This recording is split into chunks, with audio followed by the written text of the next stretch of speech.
मतलब हो गया कि अब हम इंडिया के कॉन्सेप्ट में पहले, क्योंकि आपको इंडिया के बारे में बताते हैं,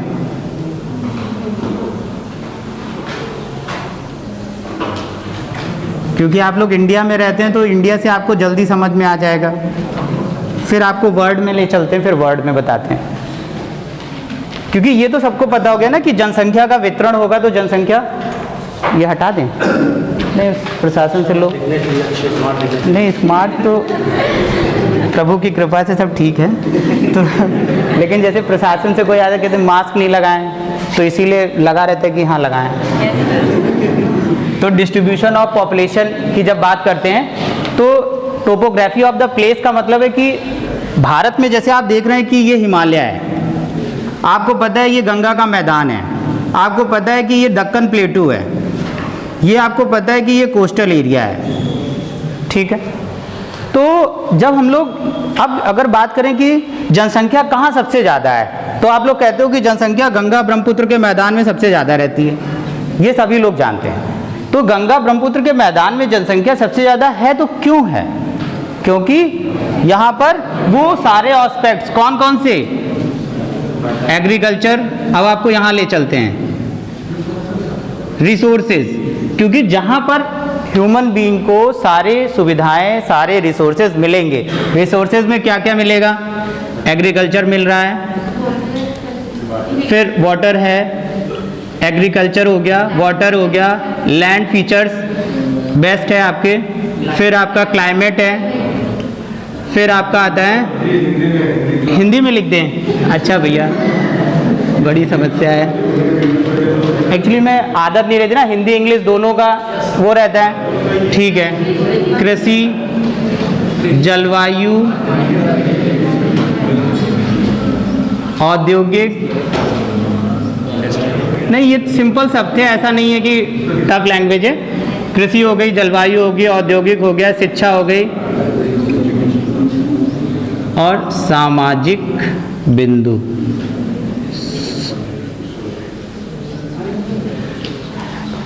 सिविल सर्विसेज आईएएस के एग्जाम में क्या होता है, इन्हीं बिंदुओं को वो 4-5 पॉइंट्स में लिख करके फिर वो कहता है कि ए बी सही है, बी सी सही है, सी डी सही है। तो जब हम लोग टोपोग्राफी की बात करते हैं, जैसे हमने एग्रीकल्चर कहा, तो आपको पता है कि जम्मू कश्मीर में कोई विशेष एग्रीकल्चर, जम्मू कश्मीर में कोई विशेष एग्रीकल्चर की बात करें तो नहीं है, अखरोट हो गया या आपका जगह कहते हैं ड्राई फ्रूट्स हो गया, कुछ यही हो रहा है। तो यहाँ पर माउंटेन है तो माउंटेन में कोई पॉपुलेशन तो नहीं रहेगी, वैलीज है, घाटियाँ हैं, तो उतनी जनसंख्या नहीं है। आप गंगा के मैदान की बात करते हैं तो गंगा के मैदान में क्या है, वो सारी फैसिलिटीज़ आपको मिल रही हैं, वो सारी चीज़ें मिल रही हैं, यानी पूरे इंडिया में जितनी भी क्रॉप्स होती है वो सब यहाँ होती है, इसलिए यहाँ पर जनसंख्या सबसे ज़्यादा है। भाई जैसे आप कहते हो पूरे भारत में सबसे ज़्यादा जनसंख्या कहाँ है, तो आप क्या कह रहे हैं, यूपी। सबसे ज़्यादा जनसंख्या उत्तर प्रदेश में। तो गंगा के, वो गंगा ब्रह्मपुत्र का मैदान है, वहाँ पर सारी चीज़ें हो रही है, एग्रीकल्चर और मानव। आपको बता दें भारत में एक चीज़ और, इंडिया की जो जनसंख्या है 125, 125 करोड़ आप कहते हैं, और जो 125 करोड़ हमारे भारत के प्रधानमंत्री महोदय भी हमेशा अपने भाषण में कहते हैं 125 करोड़ जनसंख्या वाला भारत, उसमें 70% यानी एग्जैक्ट डेटा है 69.9, 70% जनसंख्या गांव में निवास करती है। पहली बात, इस 70% जनसंख्या में लगभग 53 से 54% जनसंख्या एग्रीकल्चर में लगी हुई है। तो 52.9 या 53, तो मतलब एक आपको कहीं लिखना है या आपको आउटलुक, तो हम कह तो सकते हैं कि 2011 की सेंसस रिपोर्ट के अनुसार भारत में 70% जनसंख्या गांव में निवास करती है, क्योंकि व्यक्ति का सबसे बड़ा जो रिसोर्स है वो क्या है, एग्रीकल्चर। और यही वजह, एक और यहीं पर आपको एक चीज़ और बता दें, सिविल सर्विसेज में क्वेश्चन भी पूछता है, क्योंकि जैसे भारत में नेशनल इमरजेंसी हुई, भारत में स्टेट इमरजेंसी भी हुई, लेकिन भारत में आज तक फाइनेंशियल इमरजेंसी नहीं हुई। तो हम यहीं पर आपको ये भी बता रहे हैं, क्योंकि एग्रीकल्चर की जब बात करते हैं, भारत एक कृषि प्रधान देश है। यही वजह है कि भारत में, क्योंकि रबी, खरीफ और जायद 3 टाइप की एग्रीकल्चर है, यही वजह है कि यहाँ पर एक भी बार फाइनेंशियल इमरजेंसी नहीं लगी, क्योंकि कल को किसी इंटरव्यू में आप जाएं और आपसे पूछा जाए कि भाई आपने देखा कि नेशनल इमरजेंसी लगी, स्टेट इमरजेंसी लगी, फाइनेंशियल इमरजेंसी इंडिया में नहीं लगी, नोटबंदी भी हुआ, कोविड भी हुआ, तमामों ऐसी घटनाएं घटी, लेकिन कभी ऐसा नहीं हुआ, क्यों? तो आप एक लाइन में कह सकते हैं कि भारत एक कृषि प्रधान देश है और भारत की जो अर्थव्यवस्था है वो मिश्रित अर्थव्यवस्था है, जिसकी वजह से हम लोग ये कहते हैं और रबी खरीफ जायद की क्रॉप्स होती है, एक क्रॉप्स कटती है दूसरी क्रॉप्स स्टार्ट हो जाती है, जिसकी वजह से यहाँ पर एक भी बार फाइनेंशियल इमरजेंसी नहीं हुई। क्लियर हो गई बात? और डेटा की बात है तो आप डेटा में कह सकते हैं 70% लोग एग्रीकल्चर भारत में किसान गाँव में हैं और जो प्राइमरी ऑक्यूपेशन में लगे हैं, जिसमें लगभग 53 से 54% लोग जो है खेती कार्य में लगे हैं। तो अब ये बात क्लियर हो गई। साउथ इंडिया की अगर बात करते हैं, बीच में देखिए प्लेटू रीजन है, टेंगुला फॉर्म में होता है।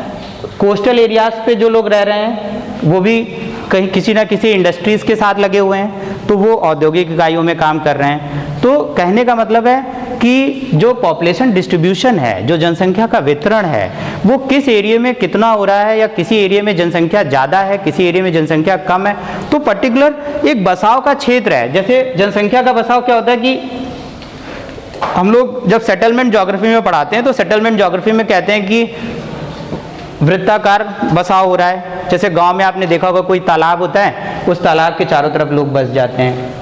कोई मार्केट है, उस मार्केट के चारों तरफ लोग बस जाते हैं। तो ये जो पॉपुलेशन का सेटलमेंट होता है वो हम लोग इस तरह से देखते हैं। लेकिन अगर हम लोग इसी को, जब पेपर में क्वेश्चन आता है कि जनसंख्या वृद्धि सबसे ज़्यादा कहाँ है, तो आपने कहा यूपी। जब पॉपुलेशन डेंसिटी की बात करते हैं, जनसंख्या घनत्व, तो अब यहाँ पे बात करेंगे हम लोग जनसंख्या घनत्व कि जनसंख्या का घनत्व कैसे हो रहा है, वो कौन कौन से कारण है जिसकी वजह से जनसंख्या में घनत्व होता है। कोई आप में से कोई बताएगा कि वो कौन कौन से कारण है जिससे जनसंख्या पॉपुलेशन डेंसिटी, जनसंख्या घनत्व, अगर हम लोग कहें कि जनसंख्या घनत्व बढ़ रही है या जनसंख्या घनत्व, भाई अच्छा एक छोटी सी बात है, इंडिया में सबसे अधिक 2011 की जनगणना के अनुसार भारत में जनसंख्या घनत्व सबसे ज़्यादा किस स्टेट का है? बिहार। ठीक, अब ये सबको पता हो गया कि बिहार में जनसंख्या घनत्व सबसे ज़्यादा है।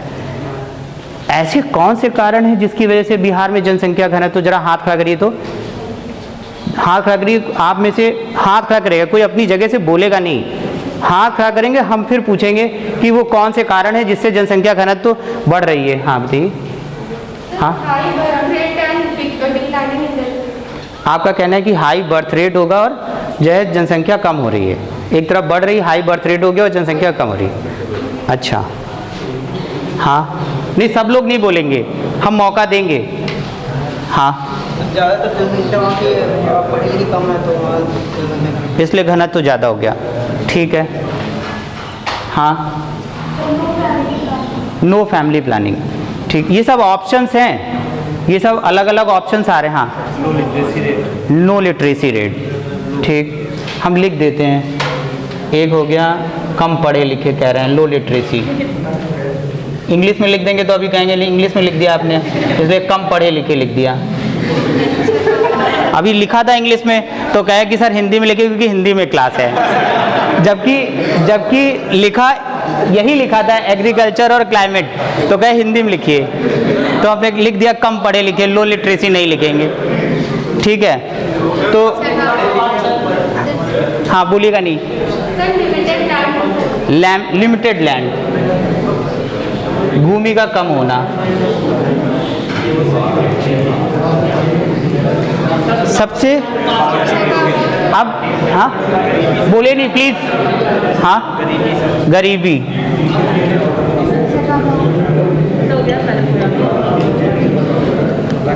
देखिए सबसे पहले आपको जानना है कि जनसंख्या घनत्व तो कहते किसे हैं, क्योंकि जब आपको ये पता चल जाएगा कि पॉपुलेशन डेंसिटी है क्या, तो फिर ऑटोमेटिकली आपको सारी चीज़ें पता चल जाएंगी। और जनसंख्या घनत्व तो है क्या, तो किसी भी क्षेत्र में प्रति वर्ग किलोमीटर पर स्क्वायर किलोमीटर पर निवास जनसंख्या, मतलब कोई भी ऐसा क्षेत्र जहां पर प्रति स्क्वायर किलोमीटर, प्रति वर्ग किलोमीटर में रहने वाले लोगों की संख्या जनसंख्या घनत्व कहलाता है। एक ऐसा क्षेत्र जहां प्रति वर्ग किलोमीटर में रहने वाली जनसंख्या को हम लोग जनसंख्या घनत्व कहते हैं। क्योंकि आपको ये तो पता चले, हम कह रहे हैं सबसे ज़्यादा जनसंख्या, तो आपने कहा उत्तर प्रदेश। जब मैंने आपसे कहा कि जो क्या कहते हैं जनसंख्या घनत्व, तो आपने तुरंत बता दिया बिहार। क्यों? क्योंकि बिहार एरिया के हिसाब से क्षेत्रफल में यूपी से कम है, क्षेत्रफल में यूपी से कम है, बट अब इतने बड़े एरिया में 500 लोग मान लीजिए रहते हैं, एरिया कम जनसंख्या ज़्यादा, क्षेत्रफल कम पॉपुलेशन ज़्यादा। तो जब अब जैसे दिल्ली है, इतनी सी जगह है और उसमें एडजस्ट होते जा रहे हैं, एडजस्ट होते जा रहे हैं, एडजस्ट होते जा रहे हैं, तो एरिया कम है और उसी में एडजस्ट हो गए, तो कहा कि पॉपुलेशन डेंसिटी बढ़ रही है, जनसंख्या घनत्व। हम एरिया नहीं बढ़ा रहे हैं और लोग बढ़ते जा रहे हैं, तो प्रति वर्ग किलोमीटर नंबर ऑफ पॉपुलेशन बढ़ गई। और भारत में 2011 की सेंसस रिपोर्ट के अनुसार 382 व्यक्ति प्रति वर्ग किलोमीटर लोग रहते हैं। पेपर में क्वेश्चन पूछा जाता है 2011 की जनगणना के अनुसार भारत का जनसंख्या घनत्व कितना है, तो 382 व्यक्ति प्रति वर्ग किलोमीटर, यानी 1 स्क्वायर किलोमीटर में 382 व्यक्ति रह रहा है। ये इंडिया का है। और जबकि आपको ये पता है कि टोटल वर्ल्ड का इंडिया कितना 2.4% है एरिया, पूरे वर्ल्ड में भारत 2.4% है क्षेत्रफल जो भारत का है, जो आप नक्शे में देख चुके हैं।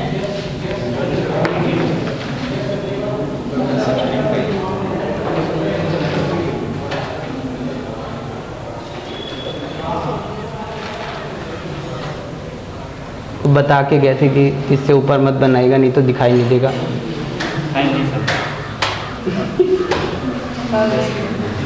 आदत नहीं रहती है क्योंकि हम लोग पूरा बोर्ड पे बनाते हैं।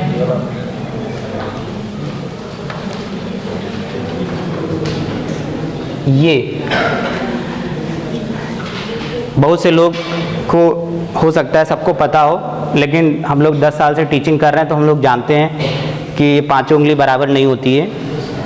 हमने कह दिया कि 2.4 है इंडिया क्षेत्रफल की दृष्टि से, लेकिन आपको भी ज्ञात होना चाहिए कि ये हमारा वर्ल्ड है और ये हमारा इंडिया है, और ये पेपर में आता भी है क्वेश्चन।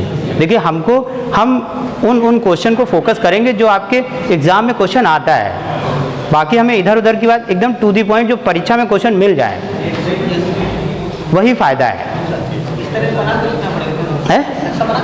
एक्चुअली में जब मेंस लिखते हैं ना आप, जब मेंस लिखते हैं तो ज्योग्राफी मैप मांगती है। जैसे अभी आप ह्यूमन ज्योग्राफी पे कोई क्वेश्चन आ जाए और आप मेंस का लिख रहे हैं, और जैसे ही आप लिख रहे हैं आपने एक डायग्राम ड्रॉ कर दिया, ये आपका एट प्रेजेंट माइंड से सोचा हुआ डायग्राम है। आपने एक स्केच डायग्राम किया और उसमें लिख दिया ह्यूमन डेवलपमेंट, आपने लिख दिया पॉपुलेशन डिस्ट्रीब्यूशन, तो वो प्रेजेंटेशन है। क्योंकि ज्योग्राफी का जब टीचर कॉपी चेक करता है तो वो थ्योरी नहीं, वो उसने समझ लिया जो आपने लिखा इसी पे तो लिख रहे हैं, तो बस उसी के आधार पर उसने समझ लिया कि बच्चे ने इसी को फोकस किया। तो जितना ज़्यादा से ज़्यादा आप मेंस में ज्योग्राफी लेकर के, और अगर आप मैप जितना ज़्यादा से ज़्यादा मैप ड्रॉ करेंगे, समझ लीजिए आपके नंबर उतने ज़्यादा से ज़्यादा हैं।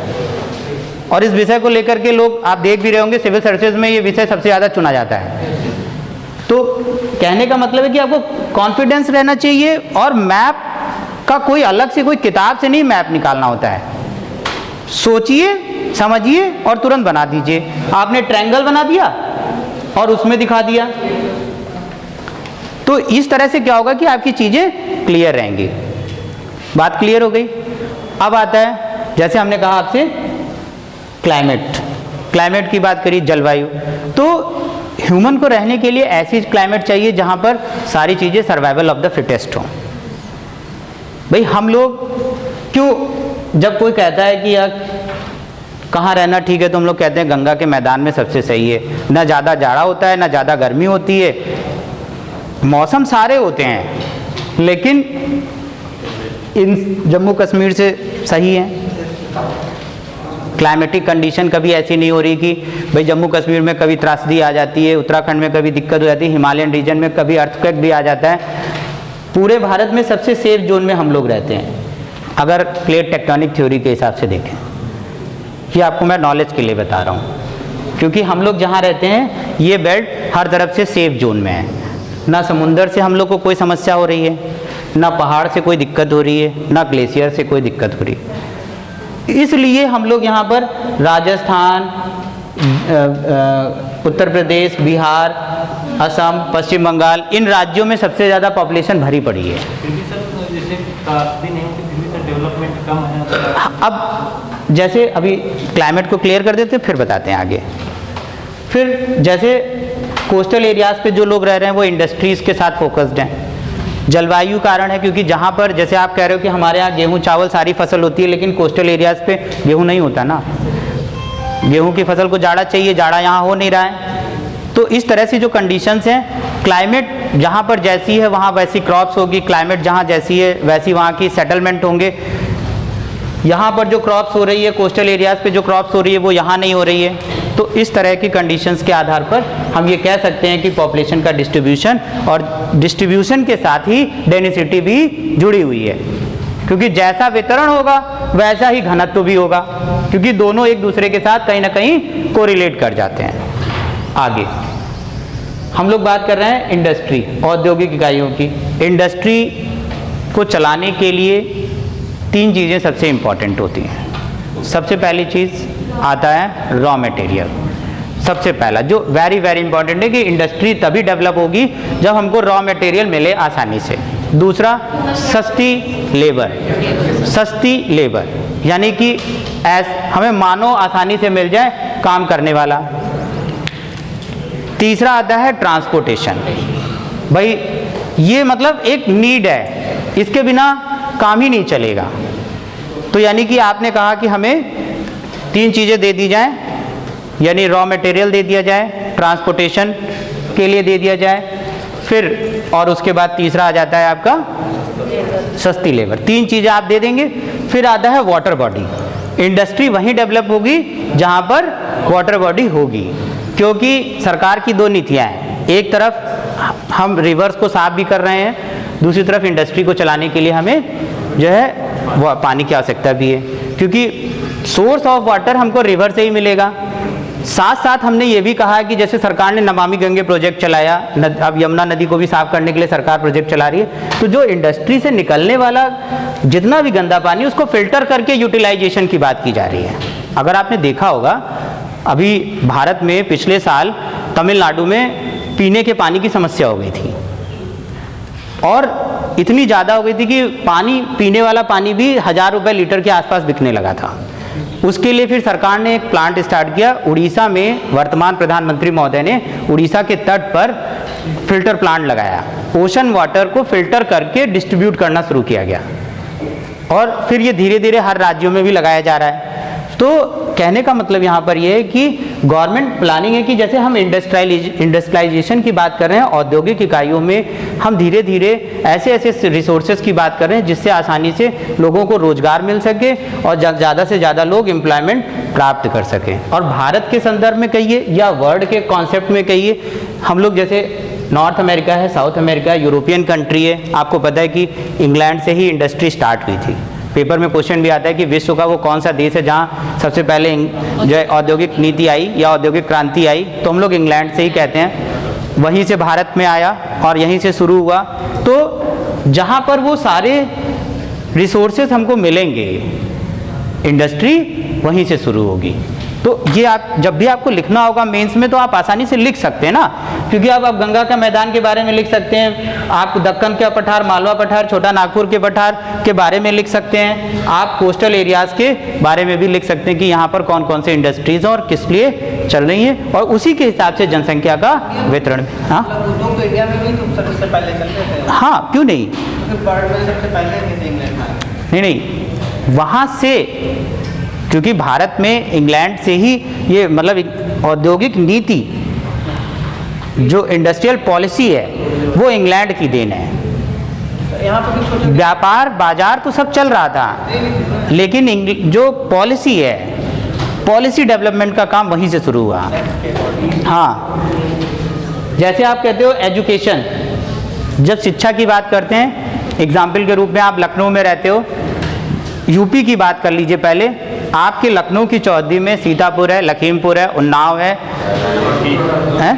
बाराबंकी बता दें, बाराबंकी, रायबरेली, तो बच्चा पढ़ने के लिए लखनऊ आ रहा है।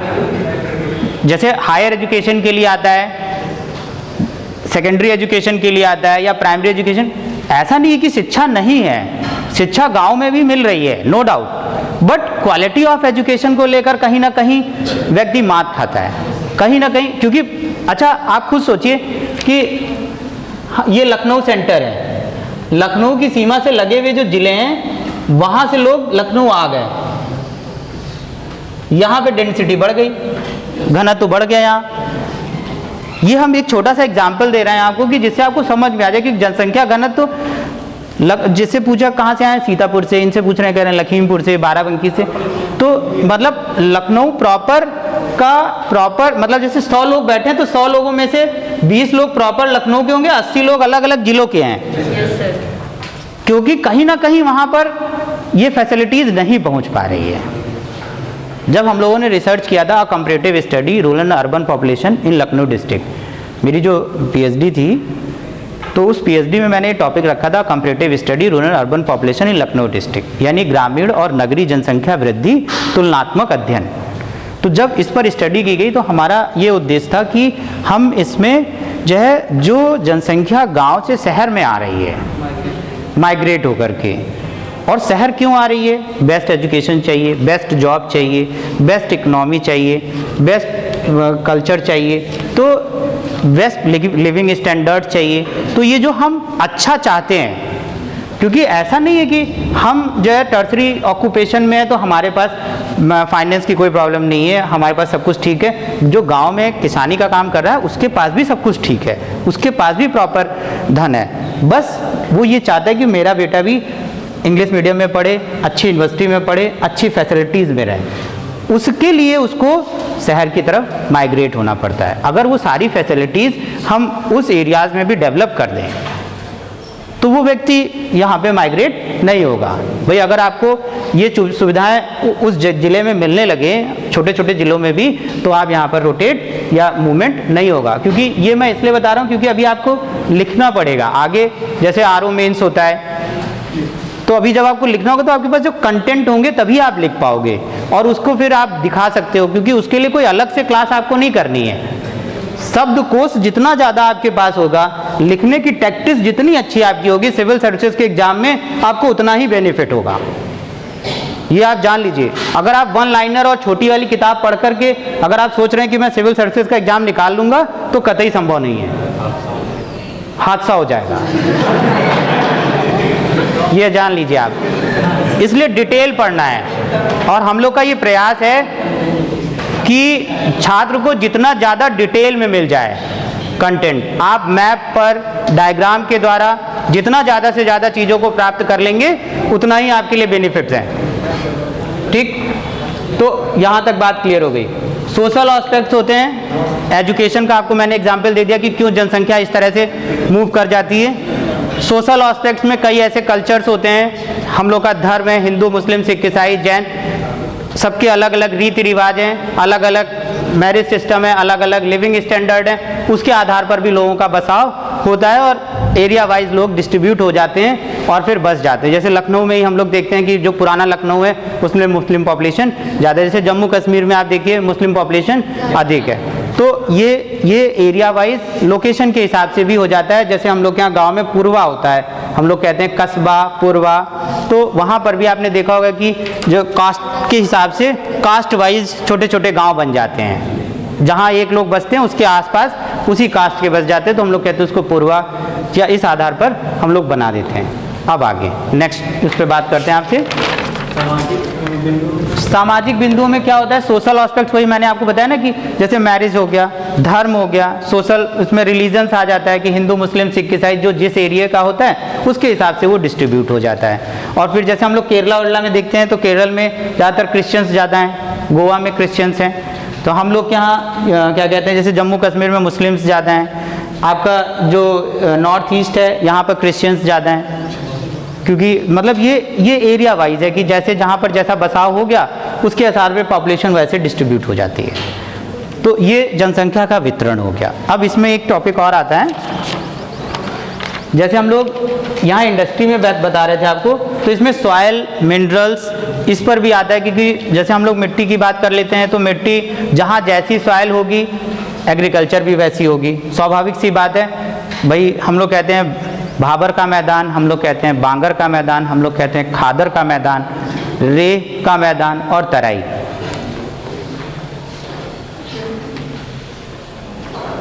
भाबर, बांगर, खादर, तराई, रेह है नहीं, हम बता रहे हैं जो ये नया लेटेस्ट इनका है, अभी वो जुड़ा नहीं है ज्योग्राफी में, जब जुड़ेगा तब बताएंगे। ये मैदान है, जैसे जब कई बार आपसे पूछा जाता है एग्जाम में कि इसमें से कौन सबसे ज़्यादा उपजाऊ है, जैसे ये 5 ऑप्शन दे दिया तो आप कहते हैं कि सबसे ज़्यादा उपजाऊ खादर है। एग्रीकल्चर में, कृषि में खादर का मैदान उपजाऊ क्यों है, तो सबसे पहले मैं आपको सबकी डिफिनीशन बताता हूँ, ध्यान से आप डिफिनीशन समझ लीजिए।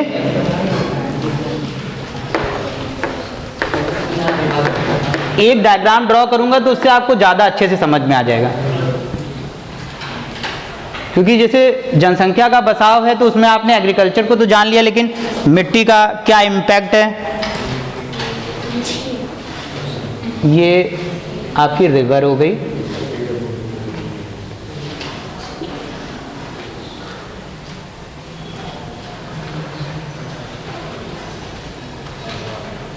डायग्राम स्केच कर लीजिएगा, आगे चलकर आपको मेंस में ज़रूरत पड़ेगी। प्री के लिए तो कोई ज़रूरत नहीं है, लेकिन मेंस में ज़रूरत पड़ेगी।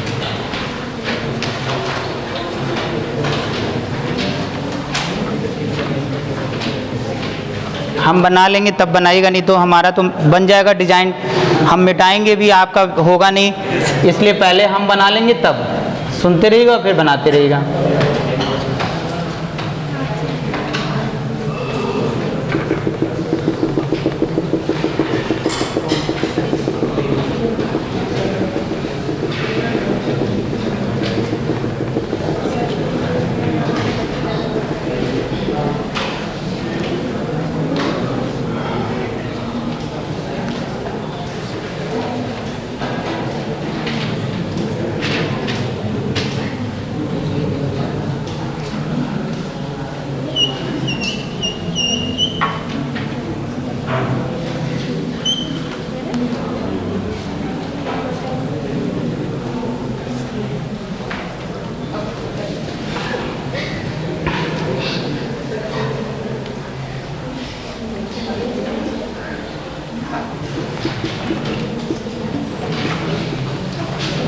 जब कोई नदी किसी पहाड़ से उतरती है, जब कोई नदी किसी पहाड़ से उतरती है तो बड़े बड़े थोड़ा सा ये भैया भी हो जाएंगे इधर किनारे, बड़े बड़े जो चट्टान तोड़कर नीचे नदी डिपॉजिट करती है, कुछ किलोमीटर तक का ये क्षेत्र होता है जिसको हम लोग भाबर कहते हैं। उसके बाद ये जो बड़े बड़े टुकड़े होते हैं आगे चल कर के ये छोटे छोटे टुकड़े का फॉर्म ले लेते हैं, वो बांगर हो जाता है। जैसे एग्जाम्पल के रूप में गंगा जब उत्तराखंड से यूपी में इंटर करती है तो जब ये ऐसे रिवर टर्न होती है तो स्पीड इतनी तेज होती है कि जो पश्चिमी उत्तर प्रदेश है, बुंदेलखंड और ये वाला इलाका है, वो सब जो है वो बांगर में आता है, कंकरीला पथरीला। इसके बाद इन्हीं पत्थरों के महीन कण, जैसे हम लोग कहते हैं ना, एनसीईआरटी कहती है the upper layer of the earth surface is called the soil. तो इन्हीं पत्थरों के छोटे छोटे कण जो होते हैं फिर आगे डिपॉजिट होते हैं, जिसको हम लोग कहते हैं खादर। अब खादर की डिफिनीशन जब ज्योग्राफी में पढ़ी जाती है तो हम लोग कहते हैं नदियों का पानी प्रत्येक वर्ष जिस होगा फिर ये टीला जैसे बन जाता है, तो पानी क्या होता है साइड साइड से होकर गुजरने लगता है। हाँ, तो बांगर में आपने देखा होगा कि बुंदेलखंड और हमीरपुर बांदा की तरफ जो कंकरीला पथरीला टाइप का है, बांदा हमीरपुर की तरफ अगर आपने देखा होगा। फिर उसके बाद क्या होता है, यही तो वो बांगर है। फिर उसके बाद आता है जो महीन कण होते हैं मिट्टी के, फिर उससे खादर का निर्माण होता है उसके बाद। तो ये प्रोसेस है, फिर खादर का मैदान बनता है। और जो रेगुर जो क्या कहते हैं तराई है, तराई का मैदान उसको कहते हैं जहाँ पर नदियों का पानी या आपकी धरातल के नीचे जल का स्तर जहाँ ऊपर होता है वो लैंड तराई का मैदान कहलाती है। जैसे आप कह सकते हैं उत्तर प्रदेश में नेपाल की सीमा से लगे हुए जितने भी ज़िले हैं यूपी के, वो सब तराई ज़िलों में आते हैं। जल के स्तर का धरातल के नीचे ऊंचाई पर होना या अधिक होना तराई का मैदान कहलाता है। वाटर लेवल ऊपर होना तो वो तराई का मैदान कहलाता है। और ऐसे में आपके धान और गन्ने की खेती सबसे ज़्यादा होती है, इसीलिए लखीमपुर, सीतापुर, शाहजहाँपुर, सहारनपुर ये सब गन्ने की बेल्ट है। ठीक, रे जो है, रे क्या है ये भी आप जान लीजिए, इसको कहते हैं रिवर मेंढर। ठीक है, ये नदी जब बहती है, नदी अपनी तली काटती है, नदी अपना किनारा काटती है, मिट्टी के महीन कण होते हैं और ये छोटे छोटे कण जब पानी में बहते हैं, हवा चलती है, विंड इरोजन होता है और ये छोटे छोटे कण नदी के किनारों पर जमा हो जाते हैं, इसको रे कहते हैं। आपने देखा होगा गांव में नहरों के, बड़ी नहरों के किनारे जो है इस तरह के मैदान क्रिएट हो जाते हैं। चिकनी मिट्टी टाइप की जमा हो जाती है। वो चिकनी मिट्टी गलत चीज, रे अलग चीज़ है, चिकनी मिट्टी क्ले सॉइल अलग है। क्ले सॉइल वो होता है जो नदियों में, नदियों के तट पर, नदियों के तट पर पानी का रोटेशन होने की वजह से मिट्टी को पानी एजम्पशन करने की पावर बढ़ जाती है, वो क्ले सॉइल है, वो चिकनी मिट्टी है जिससे घर बनाते हैं, कच्चा मकान। क्लियर हो गया? अब आगे नेक्स्ट। पक्का कहाँ बनाते हैं? मिट्टी से पक्का कहाँ बनाएंगे? कच्चा बनाएंगे हैं? वो मोरंग है, मोरंग है, मोरंग से बनाया जाता है, यमुना। ठीक है, चलिए आगे। होके पानी गुजरता है, देखिए पानी कंकड़ पत्थर के बीच से होकर गुजरता है। जैसे पॉपुलेशन की डेंसिटी या पॉपुलेशन का जो क्या कहते हैं जनसंख्या का घनत्व, तो जहाँ जैसी कंडीशन होगी, जैसे एग्रीकल्चर मैंने बताया था आपको, सॉइल के बारे में नहीं बताया तो मैंने इसलिए बता दी क्योंकि सॉइल की इम्पोर्टेंस है। एलुवियल सॉइल है, जैसे भारत में लगभग 42%, इंडिया में लगभग 42% एलुवियल सॉइल है, 29% ब्लैक सॉइल है इंडिया में। ये एकदम 100% परफेक्ट डेटा है। और यही वजह है क्योंकि जैसे कई बार मिट्टी का क्रम पूछ लेता है कि सबसे ज़्यादा तो एलुवियल सॉइल 42% है, 29% ब्लैक सॉइल है। और ब्लैक सॉइल गुजरात महाराष्ट्र में है, तो उस कपास की खेती हो रही है, वहाँ पे जो लोग लगे हैं। लेकिन जब 42% तो जो आपका एलुवियल सॉइल है उस बेल्ट में सबसे ज़्यादा लोग रहते हैं। ठीक, अब आगे। हाँ पूछिए। से होकर बहता है, विलुप्त नहीं होता, एक्चुअली में दिखता नहीं है। इस प्लस स्पष्ट प्लेटफॉर्म जैसे आपको गंगा कानपुर में बहते हुए दिख रही है, ये कंकड़ पत्थर जैसे गिरा, अब पानी इसी के बीच से होके बह रहा है। हाँ हाँ, एलुवियल सॉइल को जलोढ़ मिट्टी, दोमट मिट्टी ही कहते हैं। इंग्लिश में एलुवियल शब्द है, हिंदी में दोमट कहिए या जलोढ़ कहिए, उसी को दोमट, उसी को जलोढ़ और अंग्रेजी में एलुवियल। चलिए आगे चलते हैं नेक्स्ट।